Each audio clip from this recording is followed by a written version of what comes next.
I got the blues, guess you know what I mean. Hello and welcome to another podcast. This is podcast episode number 2. My name's Ian Boyle and with me we have a Richmond Dutton. Welcome to Wirral Blues Club. Thank you very much, Ian, and good morning to you. Good morning.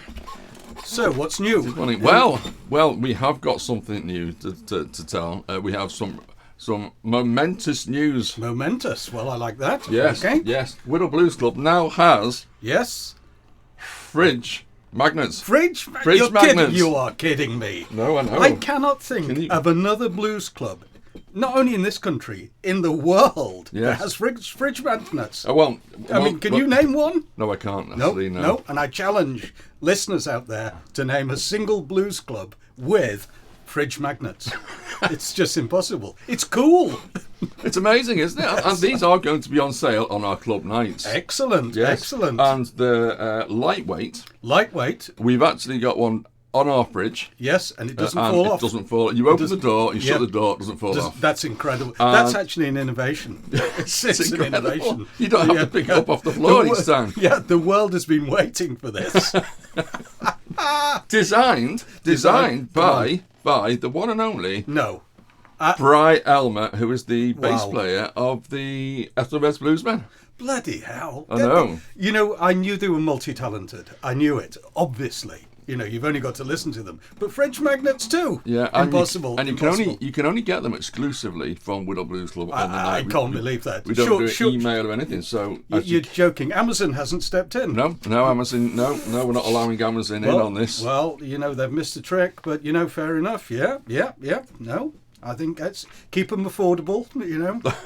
Well, yes, they are. But I mean, you buy them because they're only a limited edition. Yeah.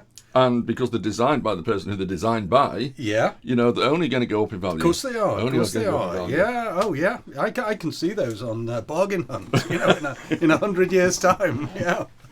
Quite right. Right. Anyway, let's move on. So, so we're going to make it quite a bit shorter.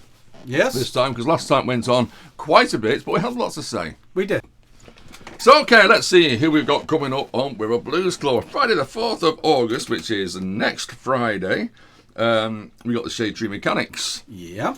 And they're coming all the way from Chester. Chester. As far away as that? Yes. It's hard to believe. It's I know. very, very hard to believe. But, yes, that's... People will come from everywhere to play at Wirral Blues Club. They will. Shade Tree Mechanics, they are a three-piece outfit. They have their own kind of... Well, they play a lot of their own music. Right, They play a lot of the traditional blues music that everyone will know. But they as everything goes, they have their own slant on the music. So how would you describe their style then? The style is...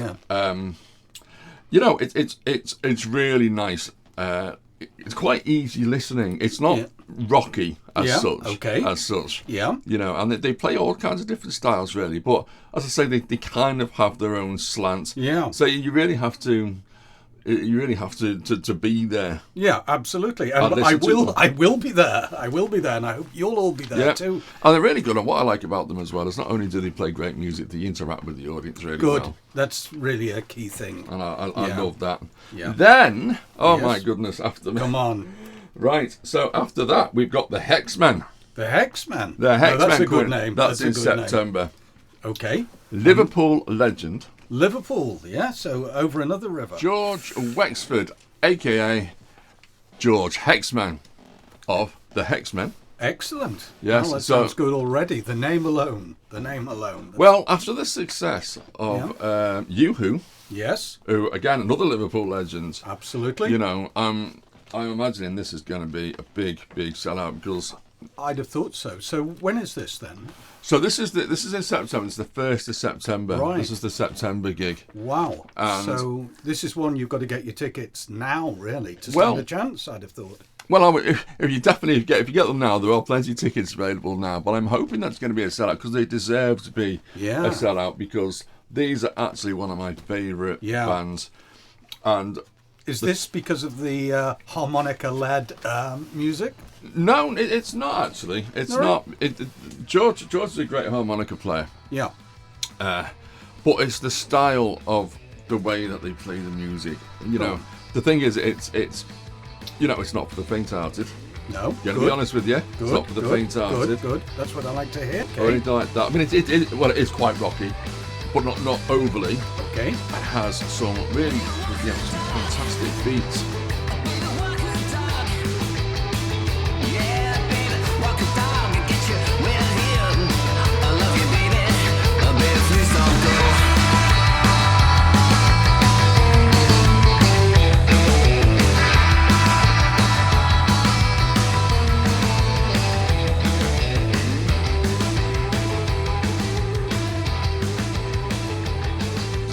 Which is they're playing blues music, but they play it so differently. Right. Okay. Like it's almost like punk blues. What? Yes, at times, and it again. I'm really rubbish at describing how bands are. Well, Ian, you've got me on two phrases you've used today alone. Yes. And we started with easy listening blues, and now punk blues. Punk blues. So.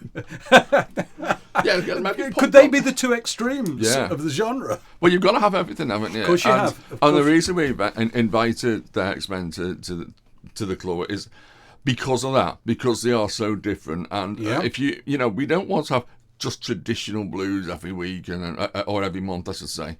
We want different styles. And for me, these guys have been around since the 70s. Yeah. Well, certainly, George has. I mean, I think members of the band have changed over the years, and you really want to Google Hexman, Google George Wickstead, and if you don't know anything about him, I check that out because it is something a bit different. Yeah, well, I'm looking forward to it. I'll be going down without a doubt. Yeah. And he's another one who interacts with the audience really well. It's a good laugh. Yeah. An absolute brilliant laugh. So that's definitely going to be a good show. Okay, super. And then, oh goodness me, and then we've got Dave Spate coming in. Yeah. So he's going to be a solo artist. He's an acoustic artist. Right. A master bluesman. Right. Master bluesman, no less. Yeah. And he is in the England Hall of Blues Fame. Wow. Yeah. Oh, okay. So another massive act. So is this 3 in a row then? Three big acts. Well, straight after Dave Spate, we got Garrett Watkins and the Mosquitoes. Bloody hell. Coming in. I just can't believe. And this is in Thornton Hough. This is in Thornton Hough. A quiet little village in the middle of Wirral. Yeah. Right? Yeah. Yeah. Yeah. I can't believe. How do you do it? Well, if people haven't been to this, they don't understand the intimacy of the club. It's superb. It is. It is really, really a great venue. It's not one of these big soulless places, and it's not so tiny that you can't get the band in. No. Like where was I? The Grapes up not the Matthew Street Grapes, the Grapes up the hill. And I went to see a jazz band in there. They got the jazz band in there, but you couldn't get anybody else in the pub. That's a shame. And the other side of that, because I've looked at other venues which are really quite big, where you could get sort of 200, 300, 400 people in. And you think, well, if you don't get a massive audience coming in for a particular show, it's going to seem very empty. Absolutely, yeah. But whatever happens, I mean, it's like, as long as you at least have 20 or 30 people in, at the at Thornton Hough, you've got an atmosphere. You have, and that's the key thing. It's the intimacy of it, I think, which is the winner here. Instead of these soulless, great big gigs, that you pay hundreds of pounds to go and see, and you don't see the act because they're just little ants down on the stage, hundreds of feet below you. Now, see, we thought about, we've been in touch with the Gladstone Theatre as well about putting a show on there. Yeah. And a blues show featuring some of the acts that we've had on over the last 12 months. And so I'm not unsure about whether to do that or not, because it is so big and it's 400 people, and could the Blues Club fill it? Well, with the acts, I don't know. If you are listening to this podcast, let us know in the comments whether you think that we should put a big show on at the Gladstone Theatre. Yeah. I mean, to me, it sounds a great idea. But I appreciate it'll require a lot of advertising. But, you're getting the people that come to the Blues Club in Thornton Hough. You've got all those people spreading the word. You know, it's not as if you're going to put it on next week. You know, I think there's time to build that up, and I think there would be the interest there, to be honest. You know, but, you know, easy for me to say. I'm not doing it. This is true. So, yes, but you are part of it. I'm slowly dragging you in. You are. Slowly dragging you in. Yes, So this is what happens to you if you start listening to these things. He casts a spell on you. He should be a hex man himself. I know. So just quickly moving on, just for the other acts that we have got going in. We won't spend too much time on these guys, because it's a bit further ahead. So we've got Blue Dog Hooch coming in, and they're coming from Lancashire somewhere. Yeah. So they're up in Lancashire. Yeah. They're coming quite a way. And they're kind of like a smaller band, but they play a lot of festivals and things like that. Yeah. But it's, so we're looking forward to them. Yep. Coming, and then that'll be in November. And then moving into December, we've got the Dr. T-Bone band coming back once again. So that's the second time we've had them. Yeah. And they're from Chester, and you know they're very well known. And so you know we like to make sure that our very local acts do get a good shot. That's important. That's important. And they are a great band. We've also I'm not entirely sure the dates. So we will have the dates for the next podcast. But we have got 3 big acts booked for 2024 already. Right. Or at least 2 big acts, 1 almost. So we've got Alex Voicey coming. Excellent. We've got James Oliver coming. Yeah. We've got the Dirt Road Band coming. Yep. And also we've got, and I'm pretty sure that we're going to have this, but we've also got the Liam Ward Band coming. Brilliant. Or the Liam Ward Duo. I'm not sure it's going to be the band or the duo. Okay. Well, so they're huge, massive acts. Yeah, well, you know what? It's amazing. You know, it's a real eye-opener that, you know, there's so much blues in the Northwest. I mean, you know, you're booked up months ahead. I can't believe it, you know. It's amazing. You've done a good job, Ian, I have to say. Well, to be honest, it's not really me who does that. It's the all I do is really the promotion of everything. Yeah. But it's Bill Hodgson. Yeah. And it's Robbie Cross. Yeah. Fantastic. These are the guys who are within Ethelred's Bluesmen. Yeah. And they're doing all the organising behind the scenes. All I'm doing is putting adverts all over Facebook. Well, yes, I'm talking indeed. to you on here. Well, you know, even so, it's important, isn't it? I mean, it's absolutely great. I mean, I don't know, from my point of view, I've loved the blues since I was a teenager, and that's a long time ago. But, you know, I always felt, you know, I was on my own. You know, sitting in my room listening to this stuff on the radio, listening to it on records and so forth. And yet, there's thousands of people out there that love the blues. And there's hundreds of bands playing it.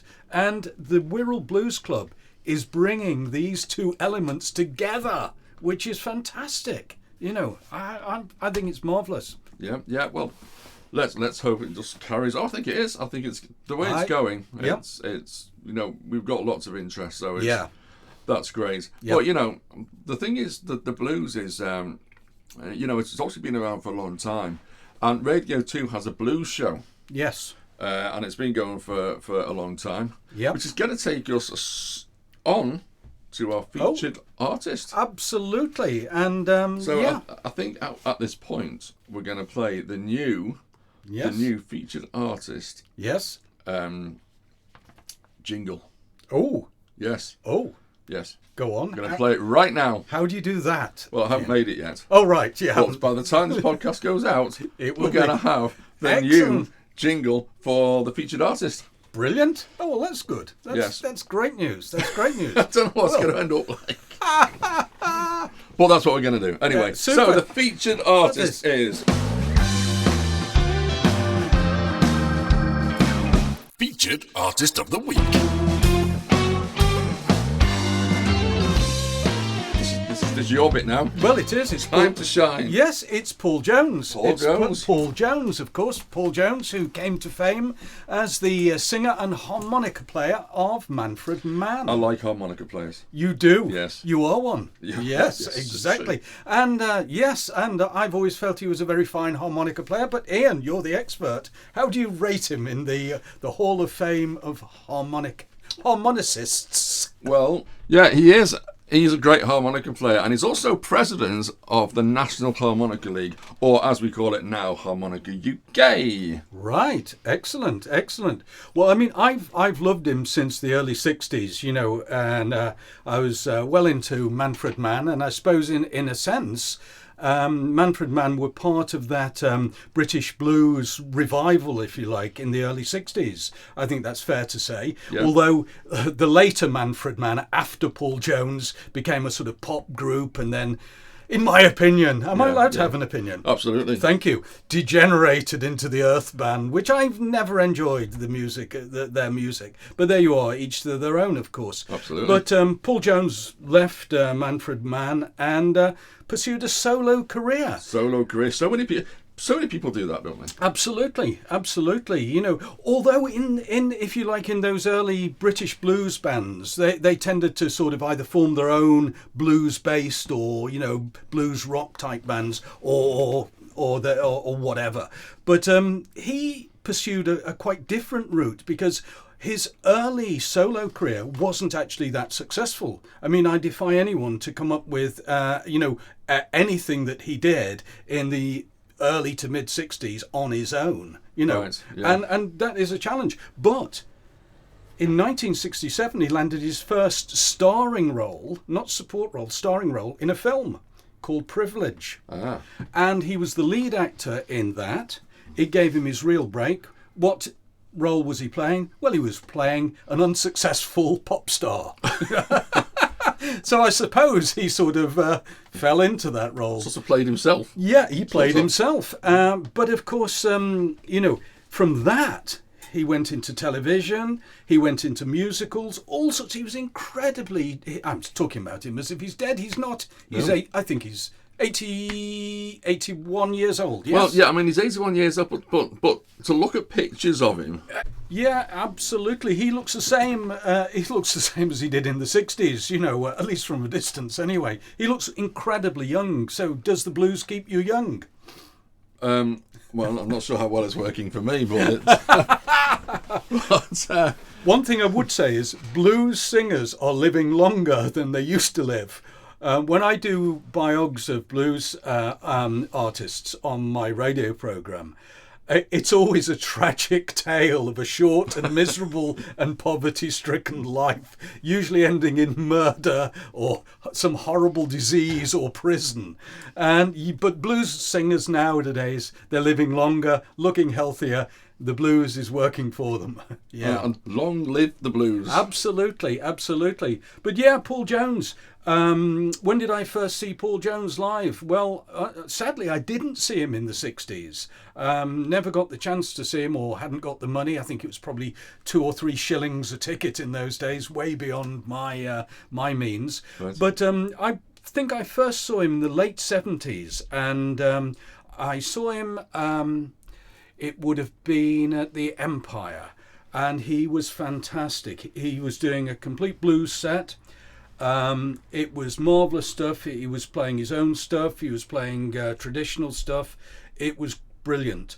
And he finished off with a couple of songs from his musicals, which seemed incredibly incongruous, but went down really well. And ever since then, you know, whenever I've had the opportunity, I've gone to see him. He's actually on tour at the moment with his blues band. Yeah, called? The blues band. Well, that always makes me laugh. That. Yeah. Well, you know what? If you couldn't pick a name, you know, yes. Why not? I mean, the thing is, you know, I love the name, the Hexmen. Yeah. But, you hear that name, and obviously those who are into blues understand that sort of hoodoo connection with hexes and so forth, which is so traditional in early blues. But, I mean, it could be all sorts of things on the internet when you get that name. But the Bluesmen, the blues band, what the heck, Yes. It sort of says it all, doesn't it, really? does. Well, you're an example yourself Yes. here with Ethelred's Bluesmen. Yeah. Yes, yeah, So, yeah. You're quite right. Yeah, you've got to spell it out sometimes, haven't you? You know what I mean? So, a fantastic, long, great and very varied career. And he's played with he still plays, he played with Joe Bonamassa not many years ago, live on stage. He still has a lot to do with the harmonica and promoting it. Yeah. It's great. I really, really like him. And I think he's sort of really underrated, generally speaking, considering his achievements and his lifelong promotion of the blues. He's a name that doesn't really generally come up, at least not amongst, if you like, in the popular imagination. I mean, worldwide, the thing is, I think it was without saying, in the world of blues, it probably helps if you're, like, American. Precisely, yeah. If that's the thing. It does help, doesn't it? Of course it does, yeah. If you're Joe Bonamassa, everybody's heard of you. Yeah. If you're Paul Jones, you think, well, yeah. Sad. Yeah. No, but that's a fact. But he was on Radio 2 for many years presenting the... He was, and this is his real big achievement. Yeah. It was how long did he do? Was it 25, 30 years? 30 years, I believe. 30 years of presenting the blues program on Radio 2. Yeah. It's incredible. And the show's still going, but with Karis Matthews. That's right. Yeah. And it does a great job. It does a fantastic job, and it has a big listenership as well, which is great. And I think it's programs like that that if you're sort of just getting into the blues, particularly, it's a way of listening to different artists that you'd probably never come across. I know, okay, we've got, YouTube, got Spotify, all this sort of stuff. But if you don't know these people exist, how can you go to them? You can't. And the way to do it is to listen to these programs and you say, wow, that was good, never heard of them. Yeah, and then you can research them further. So brilliant job. There are lots of radio programs, small local community radio shows, and just like the one that you do, for instance. Yes, indeed. Yep. And there are plenty of those on the internet. Yeah. But people have to know about them, and they have to listen and find these things. Absolutely. That's the difficulty. There's lots of it about there, but you've got to search for it. I'd love to see a blues station in the UK on DAB or something like that. Yes, yeah. That's what we need. Yeah, absolutely. We need, exactly, that's what we need. And I'm hoping my own small effort with the radio station that I do a blues program with, we're going to be becoming a DAB station very soon. That will help. But we're not wholly a blues program. It's 1 hour of blues a week, that's all. But if it takes off, I'll extend it. Well, that's it. If it takes off, what we'll do, we'll get rid of all the other presenters. Yes, exactly. And yeah, just get blues presenters in. Exactly. Yes. Yeah. Okay. So, that's great. Yeah. So I think actually that concludes the podcast for this week. Yeah. So just to recap, fridge magnets. Fridge magnets, yes, get them. A whole host of fantastic acts coming on. Yep. If you want tickets, please go to either the Wirral Blues Club website, which is www.wirralblues.club, or go to We Got Tickets and search for Wirral Blues Club. Yep. And there's a Facebook page too. There's a Facebook page and there's also an internet page. Now, I hope you've all been listening closely to what's been going on in this podcast, because when you come to Thorns and Huff on the 4th to see the Shade Tree Mechanics, there's going to be a small quiz. Oh. A small quiz. Oh, really? And all the answers to the small quiz are featured in this podcast we have done today. That's very clever. Yes. Ooh, sneaky. Okay. And therefore, you have the chance to win 2 tickets for the Hexmen. Brilliant. Wow. Well, that's worth winning, I'll say. Yeah. So if you haven't listened to this podcast, you're not in a chance of winning, are you? They're not. So what I would be doing, I would be re-listening to the podcast, studying the podcast, see what we've said. Yes. And make sure you're there on the 4th. Excellent. Am I allowed to take part? No. Anyway, thanks for listening, and we'll see you next week on the Wirral Blues Club podcast. Excellent. Thanks, Ian. Thank you, Richard. Richmond. Fuck. Richmond. Thank you, Richmond. Thank you.